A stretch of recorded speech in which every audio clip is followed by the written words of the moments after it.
යේසු පීඨයි. අද අපි යේසුස් වහන්සේ ගැන කතා කරමු. උන්වහන්සේගේ රාජ්‍ය ගැන කොහොමද කියන එක කාරණාව.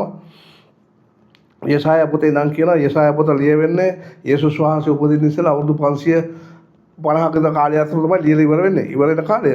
ඉතින් යසායා පොතේ 9 වෙනි පරිච්ඡේදයේ 6 වෙනි පදේ නම් කියනවා මක්නිසාද අපට දරුවෙක් උපන්නේය. අපට පුත්‍රයෙක් දෙන ලද්දේය. ආණ්ඩුව උන්වහන්සේ කරපිට තිබෙන්නේය. උන්වහන්සේගේ නාමය අපූර්ණ මන්ත්‍රීවරයාණෝය. පරාක්‍රමයන්වත් දෙවියන් වහන්සේ සදා කාලෙට පියාණන්ය සමාදානයේ කුමාරයයි කියනු ලබන්නේය.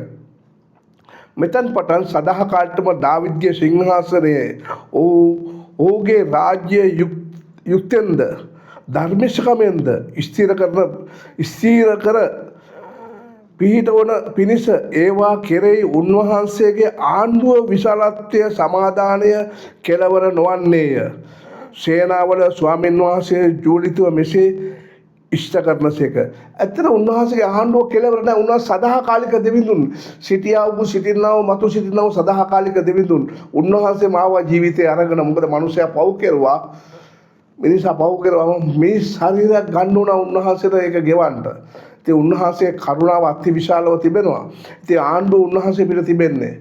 අද මිනිස්සු අපි මේ ගැන ටිකක් අපි විමසන්න ඕනේ. ඇත්තටම මේ ආණ්ඩුව මොකද්ද? යේසුස් වහන්සේගේ ආණ්ඩුව මොකද්ද? රාජ්‍යය මොකද්ද? ඒ තුල මොනවද අපිට තිබෙන්නේ? උන්වහන්සේ කරුණාව අති විශාල බව. උන්වහන්සේගේ ප්‍රේමය අති මහිමය. අපි තේරුම් ගන්න ඕනේ මේක විමසනවා. ඉතින් යේසුස් වහන්සේ මරණයෙන් නැගිට්ටා, මලවුන් නැගිට්ටෙව්වා. උන්වහන්සේ ජීවත් වෙනවා. පුදුම ආශ්චර්යමත් දේවල් කෙරුවා.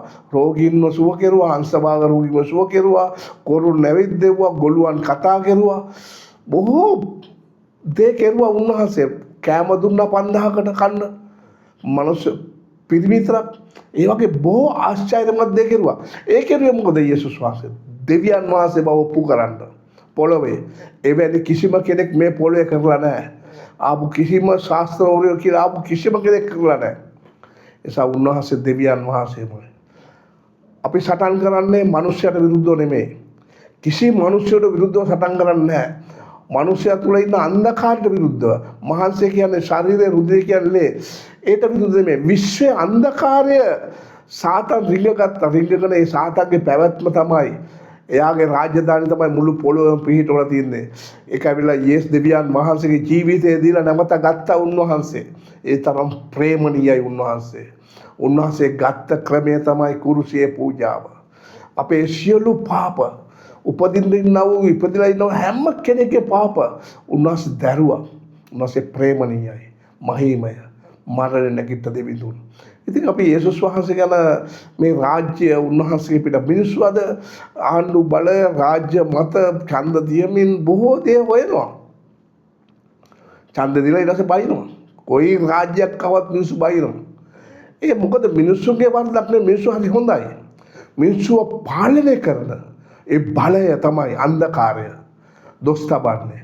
මනුෂ්‍යයට විරුද්ධවම චෝදනා හදනවා ඇතුළේ ඉඳගෙන කුමන්ත්‍රණ කරනවා ඇතුළේ ඉඳගෙන මනුෂ්‍යයක දන්නේ නැහැ ඒවට අසු වෙලා මේ හැම දෙයක්ම ඇතුළේ ඉඳගෙන කුමන්ත්‍රණ කරන්නේ මහන්සිය පිනවන්ට මූලික හේතුව දුකට ආශාව තණ්හාව ඒක ඇතුල් කරලා දොස් තැබීම ඇතුල් කරලා මනුෂ්‍ය විනාශ කරනවා. ඉතින් යේසුස් වහන්සේ තුළ යහපත් ජීවිතයක් ගත කරන්න පුළුවන් උන්වහන්සේගේ ප්‍රේමය. උන්වහන්සේ සියල්ලේ ස්වාමියා, සියල්ලේ රජුරුවන්. ඉතින් මගේ ආර්ථික ග්‍රන්ථියේ දෙවියන් වහන්සේ මත මොකද උන්වහන්සේ මාව හැදුවා නම් මට කන්න දෙන්න ඕනේ. උන්වහන්සේ මට දෙන අවශ්‍යතාවයක්. මට උන්වහන්සේ මඟ පෙන්වනවා, කරුණාව දෙනවා, අතිවිශාල ප්‍රේමය උන්වහන්සේ. කරුණාවේ දෙවියන් වහන්සේ උන්වහන්සේ යහපත්. ඒ නිසා මේ ආණ්ඩු තියනවානේ. මිනිස්සු ඇත්තරම ඡන්ද දීලා ඉවරලා ඒ පැත්තට මම ටිකක් කතා කරන්නම්. ඡන්ද දීලා ඉවරලා වැඩි ටික උන්නත් උනාම දොස් කියනවා. කාලයක් හැමෝටම ඕනේ. අපි සාමාන්‍ය මෙහෙම දෙයක් හිතමු. ගෙදර කවුරු ඉන්නවා. තාත්තා ඉන්නවා කියමු. දරුවෝ ටික ඔක්කොම බැන්නොත් තාත්තට මොනවා වෙයිද? තාත්තා මොන හරි වැරද්දක් කළොත් බැන්නොත් එයාට එයාගේ පවුල නඩත්තු කරන්න පුළුවන්ද? ඒ වගේ මේ එන නායකයෝ හැමෝටම බයිනවා. කොහොම හරි බයිනවා. බැලලා ඉතින් එයාගේ මනස හොඳ නිසා හොඳ දරාගෙන යනවා ඒ ගමන්. හිටපු නායකයොත් එහෙමයි. දැන් ඉදිරියට නායකයොත් එහෙමයි. බයින් දෙපා. කිසිම කෙනෙක් කතරේ බලයක් දීලා තියෙන අවුරුදු 5කට මේ පොළවේ. අපට දෙවියන් වහන්සේ සදාකාලික බලයක් දීලා තියෙන්නේ. උන්වහන්සේ පිට ආණ්ඩුව තියන්න උන්වහන්සේගේ ඉල්ලන්න. මිනිස්සු උන්වහන්සේගේ යැපෙන්න ඕනේ. දේව රාජ්‍ය තුළ යැපෙන්න ඕනේ දෙවියන් වහන්සේගෙන්. මහිමෙන් තේජසේ කරුණාවෙන් යැපෙන්න ඕනේ. උන්වහන්සේ ප්‍රේමය අතිවිශාල දෙවිඳුන් උන්වහන්සේ. උන්වහන්සේ මෞංකරු මේ සියල්ල නැති දේ හදපු දෙවියන් වහන්සේ ආරම්භයේ අවසානයේ උන්වහන්සේ. ඉතින් ප්‍රේමණීයයි උන්වහන්සේ. ඉතින් අපි මෙහෙම හිතමු අපේ රටේ ජනාධිපතිතුමා ඉන්නවා. අපේ රටේ ලක්ෂ 220ක් ඉන්නවා. ඒ 220ම අපේ ජනාධිපතිතුමා දන්නේ නැහැ. සංගණ්ණයෙන් දන්නවා අය. මේ මිනිස්සු වෙච්චරක් ඉන්නවයි කියලා. ඡන්ද මේ වලින් දන්නවා. නමුත් සීමිත ප්‍රමාණයක් ඒවා දන්නේ. මේ ලෝකේ කෝටි 830ක් ජනතාව ඉන්නවා. මේ ජනතාවගේ හැම කෙනෙක්ම දෙවියන් වහන්සේ දන්නවා. ඒ දෙවියන් වහන්සේ මිනිස්සු දන්නේ නැහැ. අද ඒකයි මේ ශාපය මිනිස්සු පිට තිබෙන්නේ. ශාපයක් තිබෙන්නේ. මිනිස්සු මේ දානමාන දෙන ඒවා යහපත් දේවල්. ඒවා දානමාන හොඳ දේවල්. නමුත් ඒ මනුස්සගේ පින් තියනවද? දානයක් දුන්නා පිනක් සිද්ධ වෙනවා කියලා කියනවා. දේව වචනෙන් කියන ඇස්මා සිස්නහර දන් දුන්නත් ධර්මිෂ නැහැ අපි. ධර්මිෂ කෙනෙක්ගෙන් අපි ආශිර්වාද ලබන්න ඕනේ. ධර්මිෂ එක්කම කෙනා ජේසුස් වහන්සේ පමණයි. උන්වහන්සේ සර්ව සම්පූර්ණ ධර්මිෂ එක්කම ස්වාමීන්. මොකද මරණය තමයි මිනිස්සුගේ අන්තිමම ඒකත් නැගිට්ටා උන්වහන්සේ.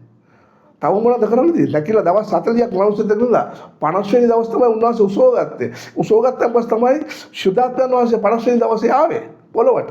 එදා ඉඳන් මිනිස්සු දෙන සුද්ධාත්මයන් වහන්සේ ජීවත් වෙනවා. ඒ දෙවියන් වහන්සේ වචනේ කියන හැමෝම පිටම උන්වහන්සේගේ ආත්මය දෙන්න උන්වහන්සේ පොරොන්දුලා තියෙනවා. ආත්මානුභාවය. අර ඒ ආත්මානුභාවය එද්දී යක්ෂයෝ පෙරේතයෝ කුම්මාණ්ඩේ ඔක්කොම යනවා. ඉන්න බෑ. අපි තුල තිබුණා හේම අන්ධකාරය. කොච්චර වුණාම යන්නේම අන්ධකාරය. ඇදලා යන්නේම කුඩල්ලා වගේ අන්ධකාරයට. යේසුස් වහන්සේ තුල ස්ථිර වුණාන් පස්සේ අන්ධකාරයෙන් ගැලවිලා ධර්මිෂ්ඨකමේ යන්න පුළුවන්.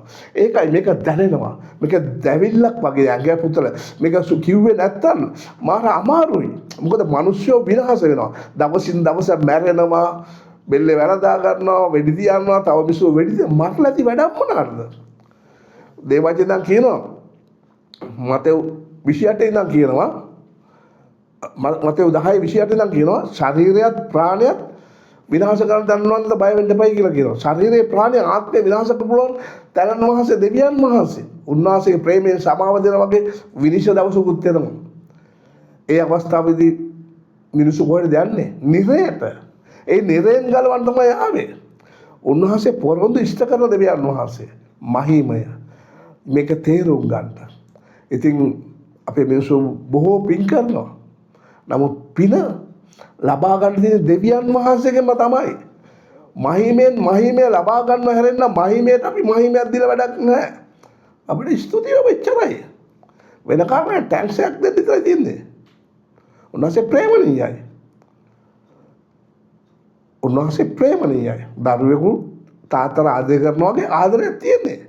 සම්බන්ධකමක්. ජීවත් වෙනවනේ. ඒ ජීවත් වීමේ සම්බන්ධකම ආත්ම බැඳීම ඒක තමයි සම්බන්ධකම. උන්වහන්සේ මඟ පෙන්වනවා. ප්‍රඥාවද දැනගැන්මද සීනුවද මෝඩකම් පහ වෙලා යනවා. මොකද තලෙන් තලේ අපි උසස් වෙනවා. උන්වහන්සේ දවසින් දවස මුවත් වෙනවා. අපිම දන්නේ නැහැ අපි උසස් කියලා. නමුත් ඒකේ ගෞරවයයි ති දෙවියන් වහන්සේට. මනුෂ්‍යයටයි නෑ. අපි ඒක වැටුනේ සාතන් එතන ගෞරවය ලබන්න කියලා. මනුෂ්‍යයට තෝරා ගන්න දුන්නා. මනුෂ්‍යයට දේවදූතයන්ට දෙවියන් වහන්සේ තෝරා ගන්න දුන්නා.